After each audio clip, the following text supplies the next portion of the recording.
The David Pakman Show at davidpakman.com. Welcome to the show. I'm sure by now most of our audience has heard of the shooting that took place in Tucson, Arizona over the weekend. Congresswoman Gabrielle Giffords, a Democrat from Arizona, was the probably the main target, even though 6 people were fatally wounded and passed away. 20 total people were shot, including a 9-year-old girl, who, by the way, was born on September 11th, 2001. A congressional aide, federal judge in Arizona, John McCarthy Roll. Jared Lee Loughner has been arrested, and thoughts that there's an additional suspect who's 50 years old, male, are circulating. We haven't heard much more about that. Absolutely a horrible situation, Lewis, and there's so much to talk about, really. I think we probably shouldn't focus on the details of the event, since that's probably, I mean, you can get that anywhere. I think there's a lot to be said about the circumstances surrounding it, this violent rhetoric that exists. Clearly, 99% from the right for every 1% that it exists from the left, even though that's not what you'll hear right now if you turn on Fox News, if you click on to the Drudge Report. Is that fair to say, do you think, 99-1? Am I wrong about that percentage? I mean, if you listen to us regularly, it may seem like that. I guess it's probably close, but sure. We'll go with it. 99-1. Okay. 90-10? No, I really Let's have a hard time. Let's go 95-5. I have a hard time even saying that of all of the violent rhetoric, pro-gun rhetoric that's out there, even 5% comes from the left. But we'll get into that. Some people are saying, we're already hearing about the motivations of Jared Lee Loughner, and we are hearing about the fact that he was kicked out or asked to leave from his community college years ago for some kind of an outburst that took place, and somebody actually said there, well, you know, he doesn't really seem that stable. We are hearing that he was already irritated with Gabrielle Giffords in 2007, and some people jumping very quickly to say that nothing Sarah Palin did in the last few months, nothing anybody else did in the last few months is relevant because this guy was already irritated with Gabrielle Giffords in 2007, which I dismiss out of hand. I couldn't think of a more bogus statement than that. But we can discuss why he was irritated with her in the first place. It could still be the same reasons that he shot her recently. We can. Right? That's right. We will get into that. So our argument is still valid. The rhetoric is still to blame. That's right. And she is Arizona's first Jewish congresswoman. There is evidence that Jared Lee Loughner was involved with anti-Semitic, white supremacist, right-wing organizations, according to FBI Director Robert Mueller. Is that a factor? We don't yet know. Jared Lee Loughner has been completely uncooperative so far in talking to FBI agents. He is 22 years old. The MySpace page that belonged to him was taken down very quickly after the shooting. Mein Kampf was listed as a favorite book. Some right-wingers sending me emails saying, clearly this guy is the left-winger because he read Mein Kampf. Forgive me, but most neo-Nazis are not left-wing, ladies and gentlemen. Not that it even matters, because we're going to separate the politics of the shooter and the politics of the rhetoric.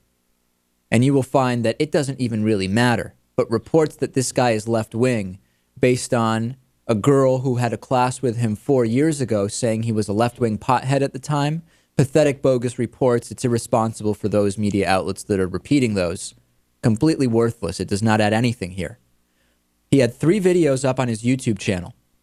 They are all bizarre. They are all text videos, and I'll even put one up here for you. They have music. One is titled My Final Thoughts by Jared Lee Loughner. Let's take a look at one of these.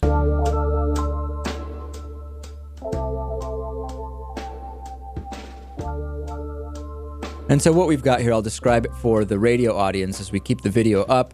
It's basically a rant about the things he's angry about. And by the way, these include a number that he has in common with the Tea Party. He's angry about debt in the U.S. He is angry about the currency system in the U.S., 2 obsessions among the Tea Party. But remember, Lewis, a girl who knew him 4 years ago said he was a left-wing pothead at the time, or so she thought.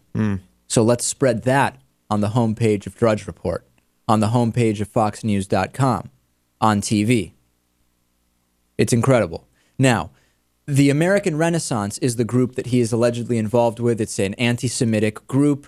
Again, Congresswoman Gabrielle Giffords, first Jewish congresswoman from Arizona. Is there a connection? We don't yet know. The anti-government stuff that's on his YouTube channel, very concerning. But again, we are already hearing right away, Lewis, that regular rhetoric. This is a lone gunman. You know, I'm a lone mentally disturbed gunman. We can't blame the media for anything he does. He is just mentally disturbed. He also wrote on a piece of paper, "My assassination and Gabrielle Giffords." That was on a piece of paper inside of a safe that was found when a search warrant was served at his apartment. So we're putting the picture together here, but we're still hearing he's a lone gunman. And it's amazing how quickly people are, and by people I mean right-wing media and conservatives, to assume that it's a lone gunman when it's one white guy. Imagine if this was a Muslim, ladies and gentlemen. Just imagine, Lewis. Forget about the crosshair stuff with Sarah Palin that we're going to get to. Forget about that. But imagine that this was a lone Muslim gunman. Terrorism. It would be terrorism. And we have barely heard the word terrorism even said on TV and radio about this. Mm-hmm. How is this not terrorism? Don't even call it right-wing terrorism if we don't believe. Call it domestic terrorism. Homegrown terrorism. This is an American who is opening fire outside of a Safeway in Arizona, targeting a member, one of 435 members of the U.S. House of Representatives. If this was a Muslim man, all we would be hearing, Lewis, is that this is terrorism, and we wouldn't be hearing that this is one person. We'd be hearing that this is a conspiracy. This is one of the silent cells that is just waiting to be activated by foreign agents. And perhaps even that man represents Islam as a whole. That's exactly right. Not one mention of this individual's religion, not one mention of terrorism, not one mention that this is anything but a lone gunman, with the exception of maybe this 50-year-old male who we haven't found, we don't know anything about yet. Now, why was he allowed to buy a gun? Why was Jared Lee Loughner allowed to buy a gun? And not only that, by the way, Arizona has these instant background checks when you go to buy a gun. And those are a good idea, right? Yeah. The other issue is, remember that assault weapons ban that existed, which limited the number of bullets you could have in one clip to 10? This individual, Jared Lee Loughner, was able to fire off, I want to say 30-something bullets before he had to reload, at which point he was taken down by the eyewitness reports that we have.